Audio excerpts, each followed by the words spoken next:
GDP growth rate, GDP वृद्धि दर यानी पिछले वर्ष की तुलना में वर्तमान वर्ष में जीडीपी में होने वाला प्रतिशत परिवर्तन। मान लेते हैं जो पिछले साल का जीडीपी था वो 110 रुपए था और करंट ईयर का 100 रुपए, तो जीडीपी ग्रोथ रेट कैसे निकाला जाएगा? Current year GDP minus previous year GDP upon previous year GDP into 100, यानी 110 माइनस 100 अपॉन 100 इंटू 100, तो जीडीपी ग्रोथ रेट परसेंट निकल के आ जाएगा 10%।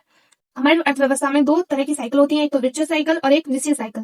विर्चुअस साइकिल में क्या होता है, जो जीडीपी वृद्धि दर है इंक्रीज होता है, जिसके जिसके परिणाम से जो जीडीपी है वो इंक्रीज होता है, उत्पादन बढ़ता है, सबको रोजगार मिलता है, लोगों की आय इंक्रीज होती है, वो बचत कर पाते हैं, निवेश कर पाते हैं, जिससे लोगों की जो उत्पादन क्षमता है वो बढ़ती है और उत्पादन बढ़ता है, फिर जीडीपी बढ़ता है, जिससे जो जीडीपी वृद्धि दर है वो इंक्रीज हो जाती है।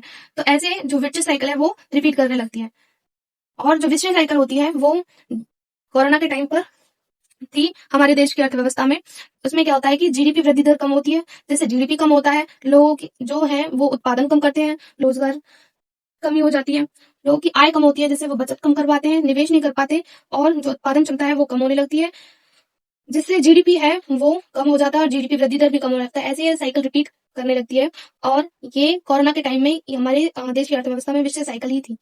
और हम देश की अर्थव्यवस्था को ऐसे समझ सकते हैं कि जब जीडीपी की दर बढ़ती है तब उसे क्या बोलते हैं, तेजी का टाइम यानी बूम पीरियड। और जब जो जीडीपी की दर है वो धीरे धीरे कम होने लगती है तब उसे बोलते हैं सुस्ती यानी स्लो डाउन। पर सुस्ती में जो वृद्धि जीडीपी है वो नकारात्मक नहीं होता, शून्य नहीं होता। अगर जो जीडीपी की दर है वो नकारात्मक हो जाए और शून्य से कम हो तब उसे मंदी बोलते हैं। यानी जब 2 क्वार्टर जो जीडीपी की दर है वो नकारात्मक होती है तब मंदी होता है, और जब जो जीडीपी की दर है वो 3 तिमाही नेगेटिव हो जाए यानी 9 मंथ्स, तो और जो जीडीपी में जो संकुचन है वो 10% से कम हो जाए तब उसे महामंदी बोलते हैं यानी डिप्रेशन। आई होप आप सबको समझ में आया होगा। अगर आपको समझ में आया हो तो हमारे चैनल को सब्सक्राइब करें।